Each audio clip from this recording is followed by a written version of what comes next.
The rain came down like the sky itself had given up. It hammered against my cloak, soaked through the worn leather, and found every gap in my clothes until I was shivering despite the summer night. My old mare plodded forward with her head low, hooves splashing through mud that sucked at her legs. I was exhausted. 3 months of fighting a losing battle against Heron and Sons had worn me thinner than my tools. Days spent bent over broken axles and cracked wheels. Nights scrubbing dishes at Hilda's tavern just to pay the lawyer who probably couldn't save my workshop anyway. Tomorrow, Monday morning, would decide everything. If the Lord's court ruled against me, I would lose the only thing I had left, Crow Wheelworks. I almost rode past them. The carriage was tilted at a bad angle on the side of the western road, one wheel half sunk in the softening earth. The lantern hanging from its side flickered weakly, threatening to die. 2 tall figures stood beside it, cloaks plastered to their bodies by the downpour. Even from a distance, I could tell they were orc women, broad shoulders, green skin darkened by the rain, long black hair clinging to their faces. One tried to flag down a passing wagon, but the driver whipped his horses harder and vanished into the storm. I told myself to keep riding. I had my own troubles. I was cold, hungry, and so tired my bones ached. Helping 2 orcs on a lonely road at night was the kind of mistake poor men couldn't afford, but then I saw the way they stood there. Not proud, not threatening, just defeated. 2 people the world had decided didn't matter enough to stop for. I pulled on the reins. The mare snorted in protest but turned toward them. I rode closer, rain streaming off my hood. "Need help?" I called over the roar of the storm. One of them turned sharply. Her eyes were amber, bright even in the dim light, wary but exhausted. The other stayed half hidden behind the tilted carriage, arms wrapped around herself against the cold. "The axle broke," the first one said, voice rough but clear. "We've been here nearly an hour." No one stops. I dismounted, boots sinking into the mud. Up close they were even taller than I expected, easily a head and a half above me. Their fine traveling clothes were ruined, silk and wool heavy with water. The carriage itself was expensive work, lacquered wood and brass fittings now streaked with dirt. I crouched beside the front wheel. The iron pin holding the axle had worked loose, and the wooden housing around it had split. Rain had swollen the leather straps until they jammed everything tight. It wasn't beyond repair, but not here, not tonight, not with the storm growing worse. I straightened, wiping rain from my eyes.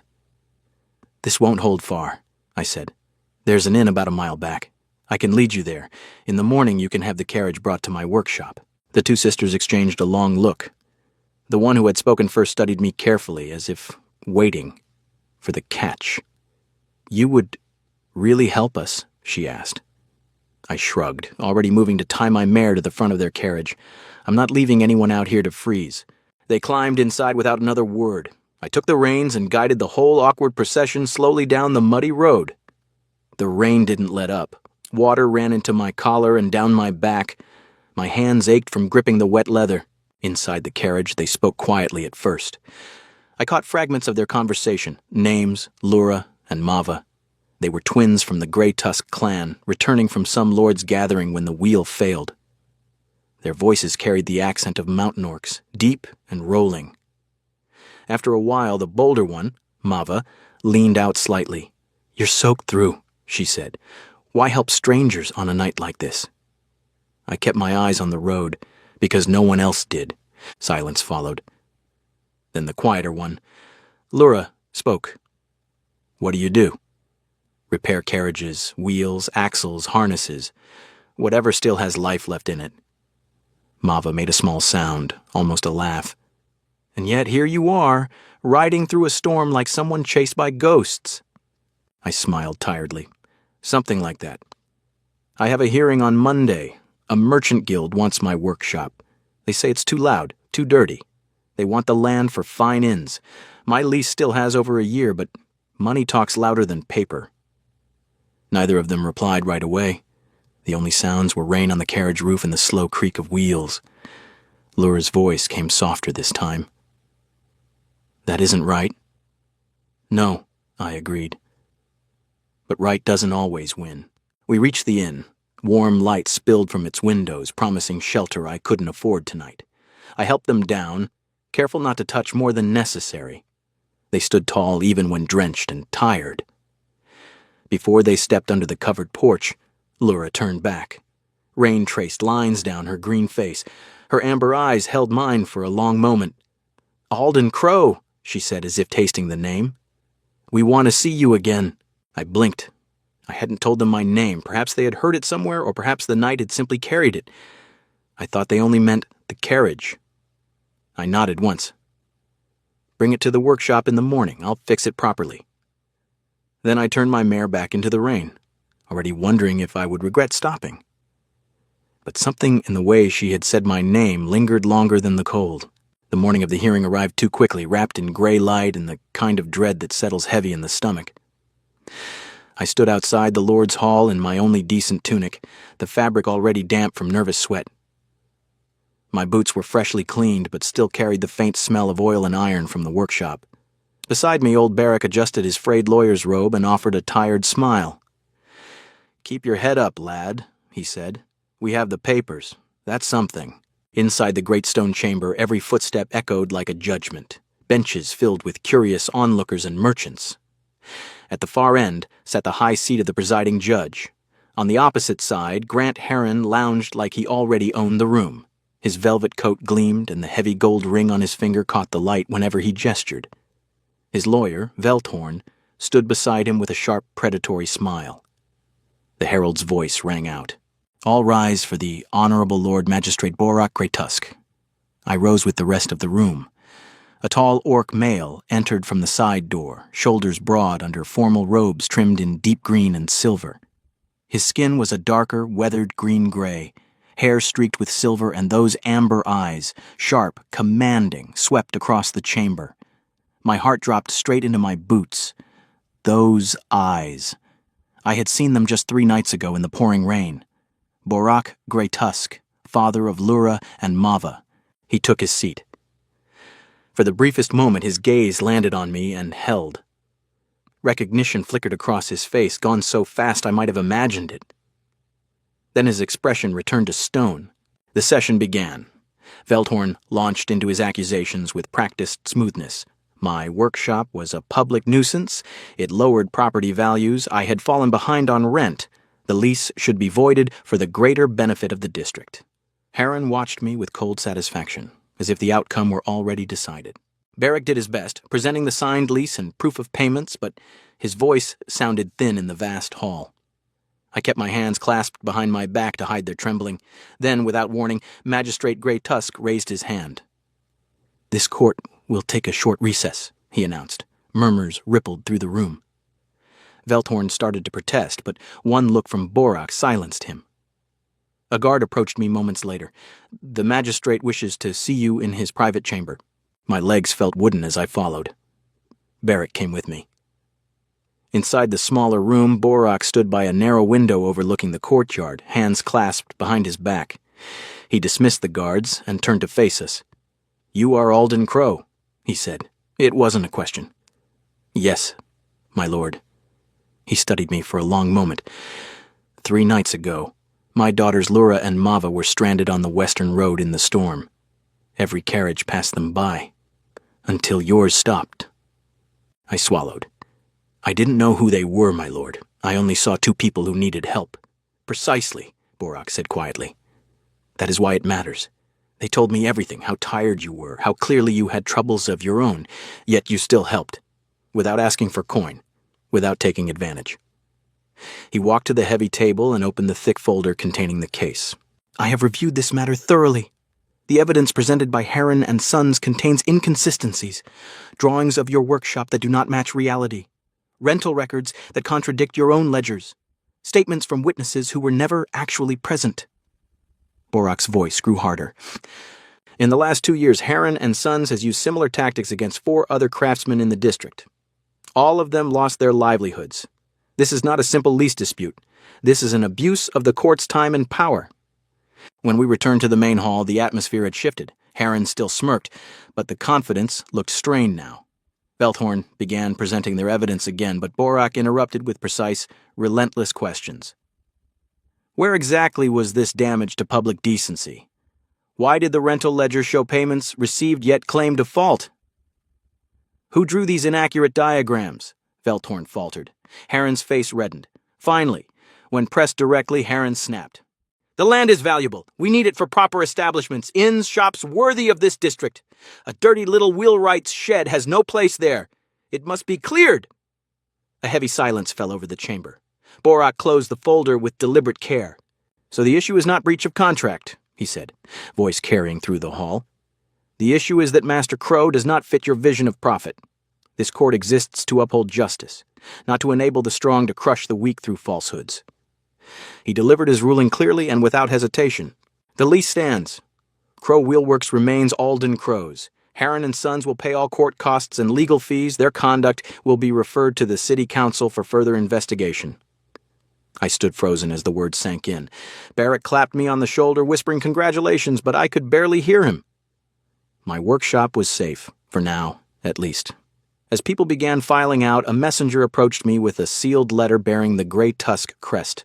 The letter from the Grey Tusk household arrived on Saturday morning, delivered by a quiet servant who bowed slightly before leaving. I stared at the elegant seal for a long time, turning the thick parchment over in my calloused hands. Dinner at the manor. I nearly sent word that I couldn't come. Places like that weren't meant for men who smelled of grease and iron, whose best tunic still had a patched elbow. But something in Laura's voice from that rainy night kept echoing. We want to see you again, so I went. Grey Tusk Manor sat on a gentle hill north of Stonebridge, its stone walls high and imposing. The iron gates worked with intricate patterns of wolves and mountain peaks. My old boots looked ridiculous against the perfectly swept courtyard. A servant led me inside, and I tried not to stare at the high ceilings, the heavy tapestries, or the ancient weapons displayed on the walls like trophies of a proud lineage. Laura opened the inner door before the servant could announce me. She wore a deep green dress that suited her tall frame, her black hair braided neatly away from her face. The rain-soaked warrior from the roadside was gone, replaced by someone who carried quiet grace. Mava appeared right behind her, grinning widely, her own braid looser and more playful. "You came," Mava said, voice warm. "We weren't sure you would." "I said I would," I replied simply. Laura's amber eyes met mine. There was something softer in them tonight, less guarded. "We're glad you did, Alden." The dining hall was large but not overly grand. A long wooden table had been set for 4, no army of servants hovering. Borak himself stood near the head of the table, wearing a simple wool tunic instead of formal robes. He looked more like a tired father than the fearsome magistrate who had decided my fate days earlier. "Master Crow," he greeted, voice deep but not unkind. "Thank you for accepting the invitation." Dinner was surprisingly simple. Roasted meat with herbs, thick bread, and a hearty stew. Laura and Mava served the plates themselves. As we ate, conversation started awkwardly, then slowly found its rhythm. Mava told stories of their journey south, exaggerating the dangers with dramatic flair that made her sister roll her eyes. Borak listened more than he spoke, watching his daughters with an expression I couldn't quite read. At one point, while clearing a small side table to make room for more bread, I noticed a cabinet door hanging crooked.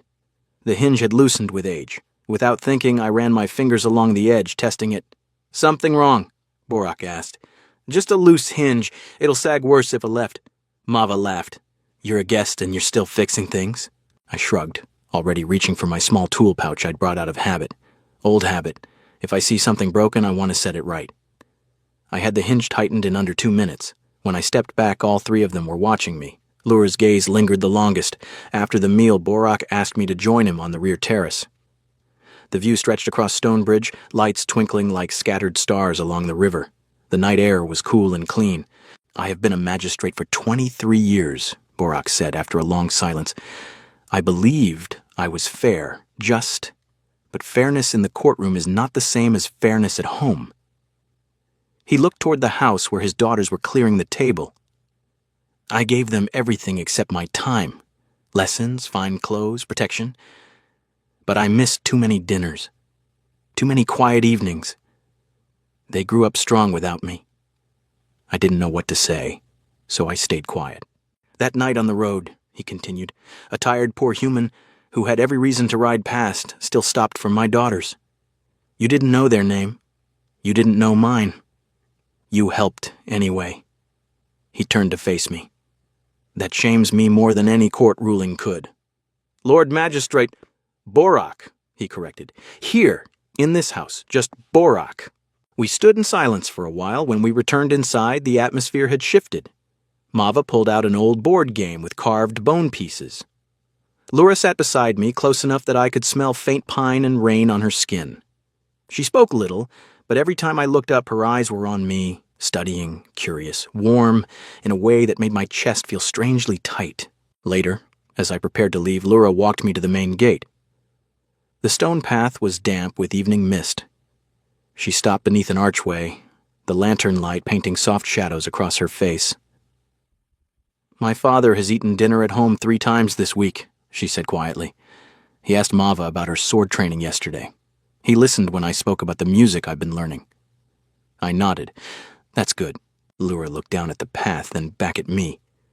The night we met, I thought we would simply get the carriage fixed and never see you again. But you didn't just repair the wheel.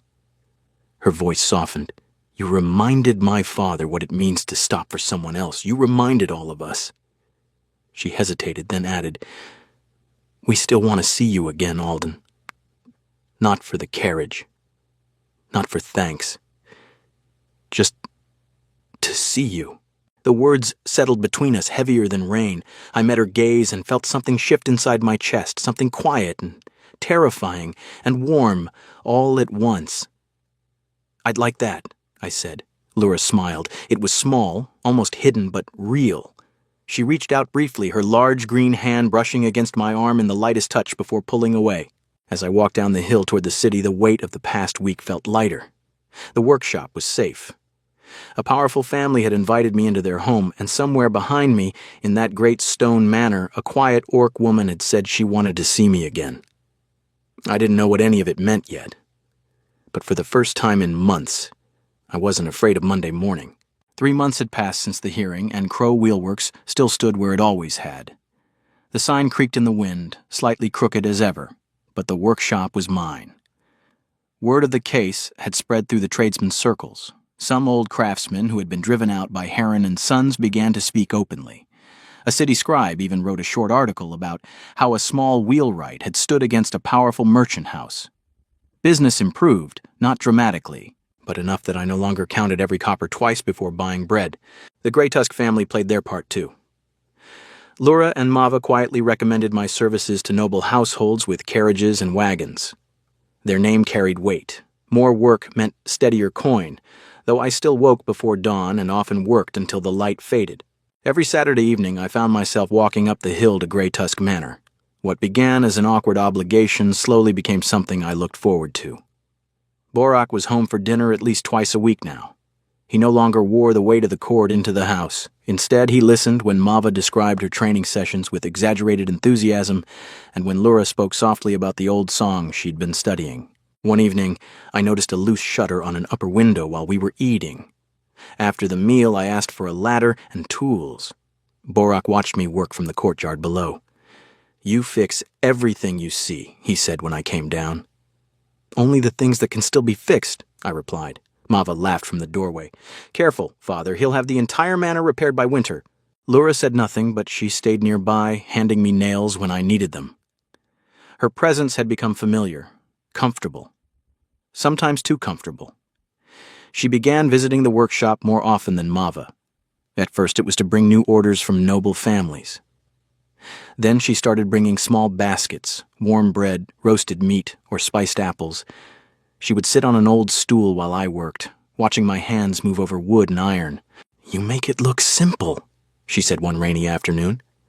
Like every broken thing has a way back to being useful. I wiped grease from my fingers. Most things do, if you're patient enough. Laura looked at the half-repaired carriage wheel in front of me. And people? I met her eyes. People are harder.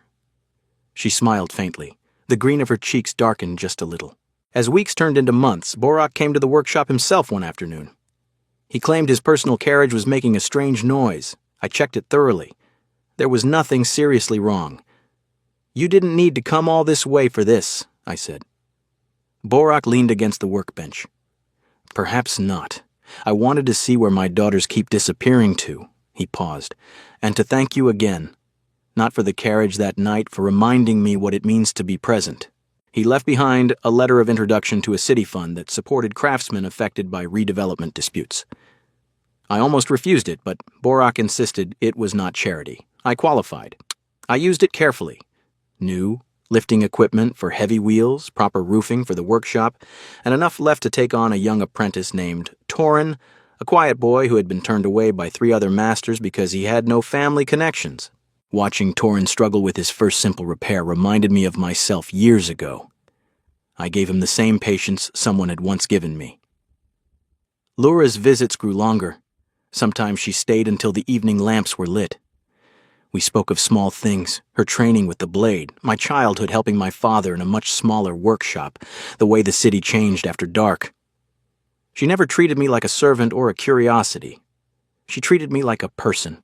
One late afternoon, as golden light slanted through the workshop windows, she placed something on the workbench. A small carved charm made of dark wood and silver shaped like a mountain wolf guarding a wheel. "This is from my family line," she said quietly. "A gray tusk protection ward. It is not given lightly." I picked it up carefully. The carving was beautiful and warm to the touch.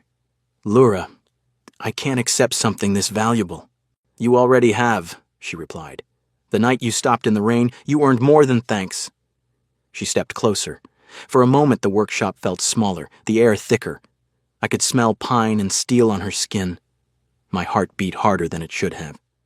"I'm just a wheelwright," I said almost to myself. "You're the daughter of the city's chief magistrate." Laura's amber eyes held steady. "And yet, here I am, in your workshop, watching you repair things no one else bothers to save." She touched the charm in my hand. "Keep it. Wear it. It means I want you to stay safe." I slipped the cord over my head. The charm rested against my chest, surprisingly heavy. That evening, when she left, I stood in the quiet workshop long after the sound of her footsteps faded. I touched the charm and wondered how a single rainy night had led me here, to the workshop still standing, to an orc woman whose presence made the long days feel lighter, to a life that no longer felt quite so small. But with every gentle moment came the quiet fear. The world outside these walls still cared about blood and status. I was human. She was orc. I fixed wheels for a living. She came from one of the most respected families in Stonebridge. Still, every Saturday I walked up that hill, and every time I saw Lura waiting, the fear grew a little smaller. The rain was softer this time. It fell in a gentle mist, tapping lightly against the wooden roof of the quiet tavern on the edge of the northern district. 1 year had passed since that stormy night on the western road. Inside the small private room, a modest celebration was underway. Not the grand feast of noble houses, but a warm, simple gathering that felt far more real. Lura and Mava's birthday. Only a handful of guests, Borak, myself, young Torin, and 2 musicians playing soft strings in the corner. No lavish decorations, just good food, laughter, and the kind of easy company that had slowly become part of my life. Mava stood first, raising her cup of spiced wine. Her grin was as bright as ever. "1 year ago," she said, voice carrying easily through the room, "my sister and I stood soaked on the roadside like abandoned pups. Every carriage passed us by. Then a tired, muddy human on an old mare stopped. He didn't know who we were. He didn't have to help, but he did." She looked straight at me. "That man fixed our broken wheel in the pouring rain. He led us to safety even though he was exhausted and fighting his own battles. Because of him, our carriage was repaired properly. Because of him, my father saw something he had forgotten. And because of him, our family started healing." The room was quiet except for the soft music. Borak's eyes shone with quiet pride. Torin clapped enthusiastically. Mava's voice softened. "To Alden Crow, the man who fixes more than just wheels." Glasses rose. I felt heat rise to my face and could only nod in thanks. Then Laura stood. She was always quieter than her sister, but when she spoke, the entire room listened. "Many people help when it benefits them," she said, her amber eyes finding mine across the table. "Alden helps because he sees something worth saving. He doesn't ask for glory or reward. He simply stops when others ride past. That night, he didn't just save us from the cold. He reminded my father how to be present. He reminded me that kindness still exists in this world, even from those who have every reason to guard their own hearts." She paused, her voice growing gentler. "Thank you, Alden, for seeing two orc women on a rainy road not as threats but as people who needed help, and for staying in our lives long after the wheel was fixed." Her gaze held mine a moment longer. Something warm and certain passed between us. After the meal, as the musicians played on, I stepped outside onto the covered porch. The mist had turned into a light drizzle. The city lights shimmered below like distant stars. I leaned against the wooden rail, breathing in the cool night air. Soft footsteps approached. Laura joined me, her tall frame moving with that familiar, quiet grace. She stood close enough that our shoulders nearly touched. "If you had ridden past that night," she asked softly, "what do you think would have happened?" I thought about it. I probably would have lost the workshop. Your father might still be distant at home. And I would still be waking up every morning wondering if this was all life had left for me. Laura turned toward me. Raindrops clung to her dark lashes. And now? I looked at her, at the strong lines of her face, the warmth in her amber eyes, the way she had become part of my days without me ever planning it. Now I have a workshop that still stands, an apprentice who reminds me why I do this, a place at your family's table. And I hesitated, then continued, someone I look forward to seeing every week. Laura's hand moved slowly. Her large green fingers brushed against mine on the railing. She didn't grasp immediately. She simply rested them there, giving me the choice. Her skin was warm despite the cool mist. I turned my hand and took hers. Our fingers intertwined, human and orc, rough calluses from work meeting the strength of a warrior's hand. It felt right. Natural. We stood like that for a long time, watching the gentle rain fall. 2 years after that first stormy night, I hung a new sign beneath the old one at Crow Wheelworks. Crow Wheelworks' honest work. Fair prices. Every wheel deserves to find its way home. Laura stood beside me as I hammered the last nail. The charm she had given me hung around my neck, warm against my chest. She wore a matching smaller one on a silver chain. Borak watched from a short distance with quiet approval. Mava teased us endlessly but smiled wider than anyone. Torin was already learning to greet customers with the same steady patience I had taught him. The world hadn't changed completely. There were still whispers about a human and an orc woman walking together. There were still those who looked twice. But between us, the differences no longer felt like walls. They felt like bridges we had chosen to build. I often think back to that rainy night. I had been so tired, so close to riding past. One small decision, to stop, to help, to care, had rippled outward in ways I could never have imagined. It didn't feel like destiny or grand fate. It felt simpler and somehow more powerful. Just a broken axle, just two orc sisters left in the rain, just a tired wheelwright who still had enough kindness left to stop. And two words that changed everything. "We want to see you again." I smiled as Laura leaned her shoulder gently against mine. The rain continued to fall softly, washing the streets clean. Some repairs, I realized, go far deeper than wood and iron. And sometimes, the most important wheels are the ones that bring people home.